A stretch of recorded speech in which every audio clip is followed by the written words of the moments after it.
اچھا حضور، کل آپ کو پتا ہے کہ ورلڈ ٹیچرز ڈے؟ واہ جی واہ، ٹیچر ڈے، واہ واہ واہ۔ یہ ٹیچرز ڈے جو عالمی سطح پر جو مختلف ایام منائے جاتے ہیں، ان میں سے یہ 3-4 ایام میں سے ایک یوم ہے جس کو میں سمجھتا ہوں کہ وہ درست طور پر منائے جاتے ہیں اور منائے جانے چاہیے، جن کا میں قائل ہوں۔ بالکل بالکل بالکل، ٹیچر کی ریسپیکٹ جو ہے وہ تو ہوگی تو یار دنیا چلے گی، ترقی ہے ہی ٹیچر کی ریسپیکٹ کے اندر۔ ٹیچرز کی بات کرتے ہوئے میں آپ سے یہ ریکویسٹ کرتا ہوں کہ کوئی کسی اپنے ایسے استاد کا ذکر کرو جس سے تم سب سے زیادہ متاثر ہو یا ان کی کسی بات سے تم متاثر ہوئے ہو۔ واہ واہ واہ واہ واہ۔ ویسے تو ہمارے ایک ٹیچر تھے اسکول کے زمانے میں، کلیمی صاحب، بہت پیارے آدمی ہیں، اللہ تعالیٰ ان کو زندگی سے تندرستی دے، ابھی بھی حیات ہیں اور ماشاءاللہ تعلیم کے پھیلاؤ میں تڑا اپنا کردار اسی طرح ادا کر رہے ہیں۔ کس وقت تمہیں انہوں نے پڑھایا تھا؟ یہ میرا خیال ہے 8-10 سال پہلے جب میں اسکول میں پڑھتا تو اس وقت میں سمجھتا ہوں تم جو کہنا چاہ رہے ہو۔ تو کلیمی صاحب اتنے پیارے ہمارے ٹیچر تھے کہ پڑھنے کے بعد ان کے ساتھ ہم کشتی بھی کر لیا کرتے۔ ہاں جی ہاں جی، بڑے پیارے، پورے دوست بھی، باپ بھی، ٹیچر بھی، بڑے مزیدار آدمی تھے۔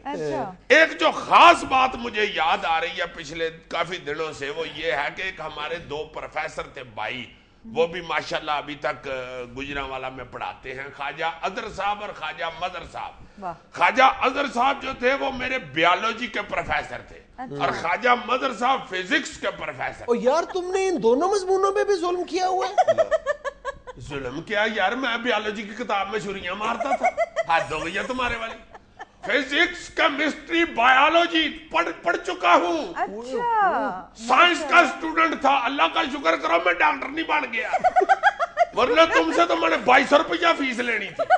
کیوں یار؟ ایک بار ساری باتیں چھوڑو، مجھے سنجیدگی سے بتاؤ، تم نے بایولوجی اور فزکس پڑھی تھی؟ دیکھو یار، میں خواجہ اظہر صاحب اور خواجہ مظہر صاحب کا ذکر کرنا چاہ رہا ہوں، مجھے توڑنا شروع ہوا۔ عزیز صاحب آپ اپنا قصہ سنائیں۔ اتنے پیارے ہیں یہ دونوں ٹیچر، اللہ تعالیٰ ان کو زندگی سے تندرستی دے۔ جب ہم ان کو فیس دیتے تھے نا، اس وقت اس دور میں ٹیوشن فیس تھی 200 روپیہ فیس اسٹوڈنٹ، 4 کے گروپ کو یہ پڑھاتے تھے۔ لو جناب، میں نے پوچھا سر سے، میں نے کہا جی کتنی فیس ہے، میں نے ابو کو بتانا ہے، تو وہ کہنے لگے بیٹا مجھے نہیں پتا، جتنی ہوگی ان لڑکوں سے پوچھ لینا، دے دینا۔ میں نے کہا یہ کوئی سیریس نہیں لے رہے، پیسوں کا مسئلہ ہے۔ خیر اسٹوڈنٹس جو دوست تھے ان سے پوچھا، انہوں نے کہا جی 200 روپیہ لیتے ہیں۔ دوسرے دن میں 200 روپیہ لے کے آیا، چونکہ مہینہ ہو چکا تھا۔ میں نے کہا لے سر فیس، تو مجھے انہوں نے بڑا سخت جھاڑا۔ مدر صاحب نے کہتے ہیں چلو فیس بیٹے جیب میں رکھو، پڑھو، پڑھائی کی طرف دھیان دو۔ پڑھنا شروع ہو گئی، پڑھ کے جب فارغ ہوئے پھر وہ اٹھ کے اندر جانے لگے۔ میں نے کہا سر وہ فیس، تو کہتے ہیں وہ اس الماری میں رکھ دو، ادھر کمرے میں الماری تھی۔ اچھا، انہوں نے بھلا یہ کیوں کہا کہ الماری میں رکھ دو، میرے ہاتھ میں نہ تھماؤ؟ اس کی وجہ یہ ہے کہ وہ یہ چاہتے تھے کہ استاد اور شاگرد کے درمیان جو ایک مقدس رشتہ ہے اس کے درمیان پیسہ حائل نہ ہو۔ واقعی یہ بھی تھا ان کا مقصد، بالکل۔ ایک اور چیز جو انہوں نے مجھے بتائی، میرا رونا ہی نکل گیا یار۔ میں نے کہا سر کافی جب عرصہ پڑھتے رہے ان سے تو ذرا تھوڑا سا فرینک ہوئے، تو میں نے کہا سر وہ آپ فیس کیوں نہیں ہاتھ میں پکڑتے، کیوں کہہ دیتے ہیں الماری میں رکھ دیں؟ کہنے لگے بیٹا میری بات سنو، کوئی ایسا اسٹوڈنٹ بھی ہو سکتا ہے جس کے پاس 200 روپیہ پورا نہ ہو، اس کے پاس 150 ہو، 100 ہو، وہ بیچارہ مجھے پکڑاتے ہوئے کام کی شرمندہ نہ ہو۔ عظیم اساتذہ تھے وہ الماری میں بس رکھ دے، جتنے بھی ہیں ٹھیک ہے، وہ میرے مقدر میں۔ اچھا یار تم دیکھو کہ اساتذہ بھی عظیم تھے اور شاگرد بھی عظیم تھے کسی نہ کسی انداز میں۔ او خدا کے لیے میں سنجیدگی سے بات کر رہا ہوں یار، میں بھی سنجیدگی سے ہی شاگرد تھا یار، یہ کیا کرتا ہے؟ اچھا خدا کے واسطے تم مجھے کیوں نہیں سیریس لیتے؟ میں ہی تو تمہیں سنجیدگی سے لیتا ہوں اور تمہیں کوئی سنجیدگی سے نہیں لیتا۔ پھر تم کبھی مجھے گھر میں گھستے ہوئے دیکھو کبھی، اللہ معاف کرے، جتنا گھر میں مجھے سنجیدگی سے لیا جاتا ہے نا، باقاعدہ سیریس ڈنڈا ہی پکڑ لیتے ہیں پر جائے تمہاری۔ نہیں یار، میں اس ٹیچرز ڈے پہ اپنی یعنی جو ہماری یوتھ ہے، آنے والی نسل ہے، اس سے ایک ریکویسٹ کرنا چاہتا ہوں۔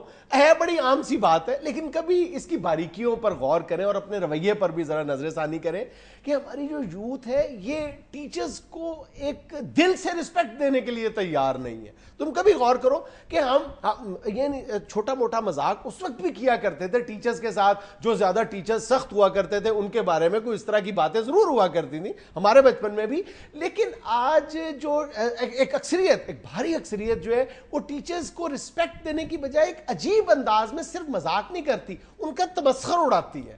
یہ تمسخر سے پرہیز, اس کی وجہ میری ناقص رائے میں یہ ہے کہ ہم شاید ٹیچر کو ایک تنخواہ دار ملازم سمجھنے لگ گئے. کیوں ملازم سمجھنا شروع ہو گیا؟ اب وہ مجھ سے سنو, بچوں کی اس میں اتنی غلطی نہیں ہے, اس میں بھی میں جو بڑے ہیں بزرگ ہیں ان کو قصوروار ٹھہراتا ہوں. بالکل بالکل. سیاستدان سب سے پہلے, والدین دوسرے نمبر پہ. بالکل. سیاستدان سکولوں کالجوں میں بھی انوالو ہیں جس طرح تھانوں میں انوالو ہیں. تمہیں یہ پتا ہے کہ کئی بچے جن کو کسی ٹیچر نے سزا دی ہے, اس کے والدین یا اس کے والدین کے آگے سے کوئی دوست تگڑے سیاستدان, انہوں نے ٹیچروں کی ایسی ایسی انسلٹ کی ہے, ایسی ان کی دڑکی لگوائی ہے کہ پورے کالج میں وہ تماشا بن کے رہ گئے.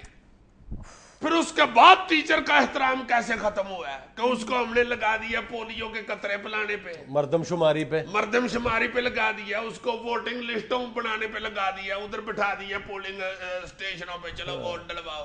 وہ مسکین پبلک میں گھس کر ٹگے ٹوکری ہو گیا, اس کی عزت ہی کوئی نہیں رہی. وہ بیچارہ ٹلیوں میں جاتا پھرتا ہے, وہاں پہ کہیں قطرے پلا رہا ہے, کہیں پہ وہ مردم شماری کے نام لکھ رہا ہے, کہیں پہ وہ کہہ رہا ہے پت گرمی بڑی ہے ٹھنڈے پانی دے. اور تم کبھی کسی اپنے استاد کو, یہ جو ضلعی دفاتر ہے ایجوکیشن کے, اس میں انصاف کے حصول کے لیے تڑپتے ہوئے دیکھ لو. اس قدر بے توقیر کیا جاتا ہے ان کو وہاں پہ, اس قدر بے عزت کیا جاتا ہے کہ فوری طور پر آپ کے, اگر آپ کے سینے میں درد دل ہے تو آپ کے یقین کرو کہ آنسو نکل آتے ہیں ان استادوں کو وہاں پر بے عزت ہوتا ہوا دیکھ. بہرحال یہ جو تعلیم کا فروغ ہے ملک کی ترقی کے لیے انتہائی ضروری ہے, اور ہمارے ملک میں تعلیم کے فروغ کے لیے کیا پلان کرنا چاہیے, کیا اپنا اسٹریٹجی بنائی جائے, وہ بنائی جائے, اس بارے میں پڑھے لکھے اور سمجھدار لوگ زیادہ اچھا بتا سکتے ہیں. ساری ذمہ داری مجھ پہ تو نہ ڈالو. جی میں پڑھے لکھے اور ذہین لوگوں کی بات کر رہا ہوں, اینکروں کی بات نہیں کر رہا. بہرحال میں یہ کہنا چاہ رہا ہوں کہ میں تو شارٹ کٹ اتنا ہی کہوں گا کہ تعلیم پھیلنا شروع ہو جائے گی جب آپ دل سے استاد کی عزت شروع کریں. بالکل صحیح, بالکل صحیح. ناظرین یہاں میں لینی ایک چھوٹی سی کمرشل بریک, ہمارے ساتھ رہیے گا. یار یہ سارے اینکروں کی بات کاٹ دینا, کہیں شامی صاحب نے مجھے مارے.